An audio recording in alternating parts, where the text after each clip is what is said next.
बिस्मिल्लाहिर्रहमानिर्रहीम। अस्सलाम वालेकुम डियर स्टूडेंट्स। तो आज हम अपना क्लास 12 का फिजिक्स का टॉपिक नंबर 14.2 स्टार्ट करने जा रहे हैं, नंबर 14 का। उसका दूसरा टॉपिक है हमारे पास force on a current carrying conductor in a uniform magnetic field. अब इस केस के अंदर भी हम कंडक्टर की बात करेंगे, ठीक है, और मैग्नेटिक फील्ड की बात करेंगे कि किस तरह से अगर हम एक ऐसा कंडक्टर लेते हैं जिसके अंदर करंट जो है वो मौजूद है, ठीक है। अब करंट कैरिंग कंडक्टर, ठीक है, जिसके अंदर करंट मौजूद है, अगर उसको हम एक्सटर्नल मैग्नेटिक फील्ड के अंदर लेके आते हैं तो हमारे पास जो कंडक्टर है उस पर फोर्स लगेगी। किस तरह से अभी हम देख लेते हैं। फॉर एग्जाम्पल हमारे पास एक कंडक्टर है जिसके अंदर से करंट जो है वो पास हो रहा है। अब ऐसा कंडक्टर जिसमें से करंट पास हो रहा है उसकी अपनी मैग्नेटिक फील्ड तो होगी, क्योंकि हमने बोला कि जैसा ही हमने पीछे लेक्चर में जो रोड था वो ऐसा कंडक्टर लिया था और उसके अंदर से करंट पास किया तो मैग्नेटिक फील्ड प्रोड्यूस हुई थी।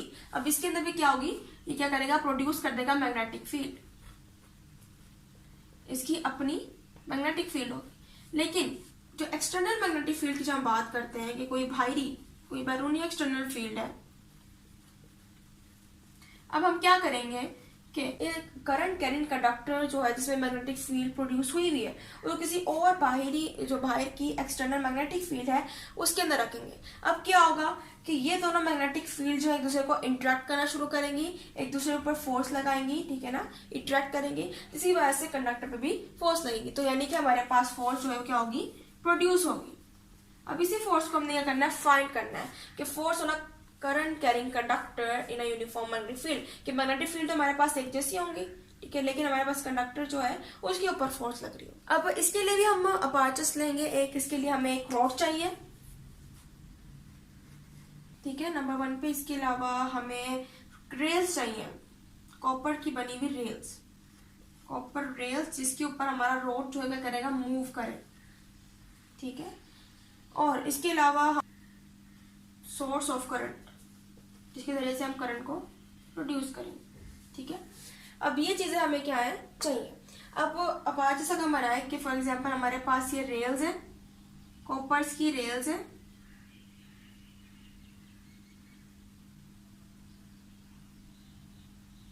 ठीक है। अब इसके ऊपर क्या किया हमने, पटरी की तरह हमारे पास, ठीक है, लंबी लंबी सी, और फिर इसके ऊपर हमने रोड को रख दिया यूं करके, इस तरह से कि हम इसको क्या कर सकते हैं, मूव कर सकते हैं, इधर आगे पीछे मूव कर सकते हैं। कि अब हम इसको क्या करते हैं, करंट के किसी सोर्स से कनेक्ट कर देते हैं। अब हम जब इसको करंट के किसी सोर्स से कनेक्ट करेंगे तो करंट क्या होगा, पास होना शुरू होगा। अब जब करंट पास होगा तो हमारे पास रेल्स जो है, कॉपर रेल्स, उसके अंदर करंट पास होगा, और फिर जब हम ये करंट पास होगा तो इसमें थोड़ी सी मूवमेंट शुरू हो जाएगी रोड के अंदर, ये आगे पीछे मूव करना शुरू कर देगा। अब इसका मतलब क्या है कि हमारे पास फोर्स जो है वो प्रोड्यूस हो रही है, ठीक है, और इसके अलावा मैग्नेटिक फील्ड जो है वो भी क्या होने लगी है, नीचे से प्रोड्यूस होने लगी है। इधर हम मैग्नेटिक फील्ड को एज अ बी शो करें। सो मैग्नेटिक फील्ड प्रोड्यूस हो जाएगी और फोर्स जो है वो लगना शुरू हो जाएगी due to current in the road, ठीक है ना।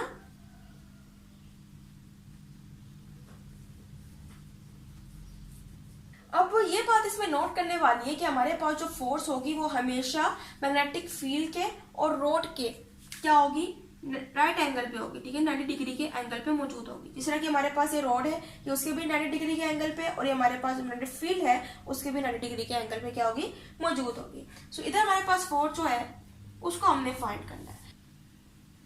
अब सबसे पहले बात तो है कि इस केस के अंदर हमारे पास फोर्स जो है वो डायरेक्टली प्रोपोर्शनल है टू द साइन,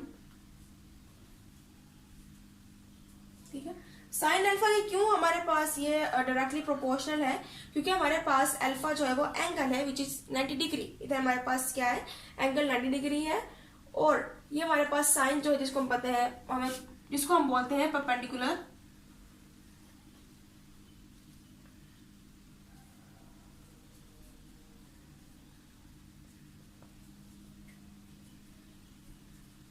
ठीक है। सो साइन हमारे पास होता है परपेंडिकुलर और हाइपोटेनियस, और अल्फा जो हमारे पास क्या है इधर एंगल ऑफ 90 डिग्री है।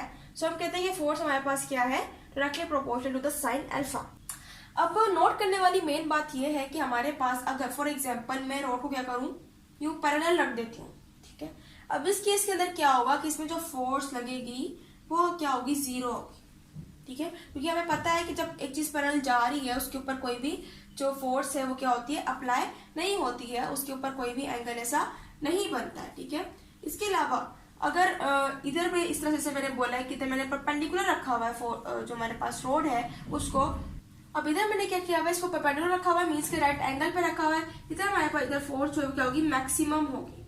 ठीक है, अब ये केस आपने याद रखना है कि पैरेलल के केस में हमारे पास फोर्स हमेशा 0 रहेगी और मैक्सिमम कब होगी, जब वो राइट एंगल पे होंगे। अब इधर हमारे पास अल्फा जो है जो कि 90 डिग्री के बराबर है वो क्या होगा, मैक्सिमम होगा। हमें पता है कि साइन 0 डिग्री 0 ही होता है, इसके अलावा साइन 90 डिग्री हमारे पास बराबर होता है 1 के, जो कि एक मैक्सिमम वैल्यू होगी। अब दूसरी बात ये है कि फोर्स जो है वो डायरेक्टली प्रोपोर्शनल है लेंथ के, लेंथ इंक्रीज होगी तो फोर्स भी ज्यादा देगी।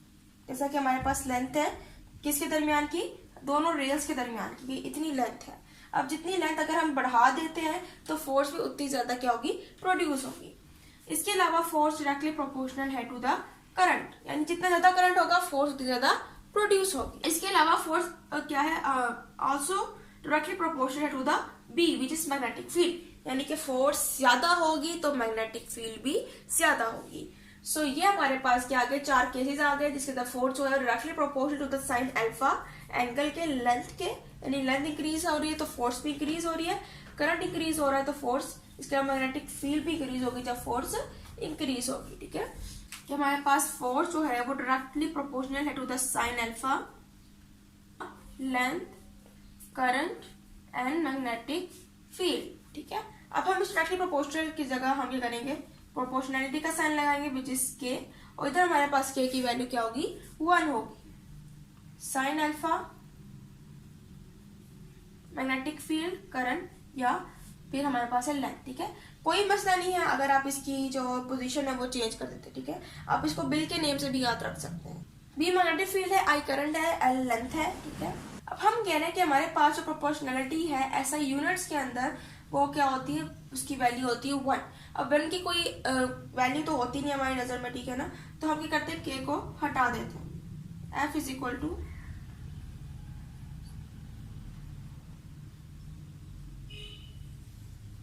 अभी हमारे पास क्या आ गई, इक्वेशन आ गई कि एफ जो है बराबर है to the sine alpha which is angle, magnetic field, current and length. अब अगर हम इसकी वैल्यू को निकालना चाहें कि हमारे पास फॉर एग्जांपल साइन अल्फा की हमने बात की थी, तो साइन अल्फा हमारे पास था 90 डिग्री।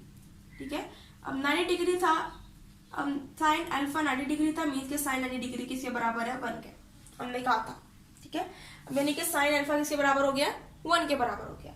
इसके अलावा हमारे पास जो करंट है वो करंट, इधर हम फॉर एग्जांपल अज्यूम कर रहे हैं कि हमारे पास क्या है, 1 एम्पेयर। ठीक है, एम्पेयर में इसको हम काउंट करते तो हमारे पास फॉर एग्जांपल सपोज किया कि 1 एम्पेयर है, लेंथ को भी हमने सपोज कर लिया हमारे पास क्या है, 1 मीटर।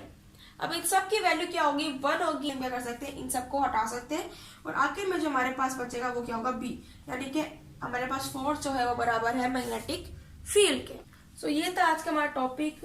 ये टॉपिक बहुत लेंथन है, बहुत ज़्यादा लंबा है। सो इंशाल्लाह अगले लेक्चर में जो इसका थोड़ा सा हिस्सा रह गया है वो हम इसको कंप्लीट कर लेंगे अगले लेक्चर में। सो तब तक के लिए अल्लाह हाफिज़।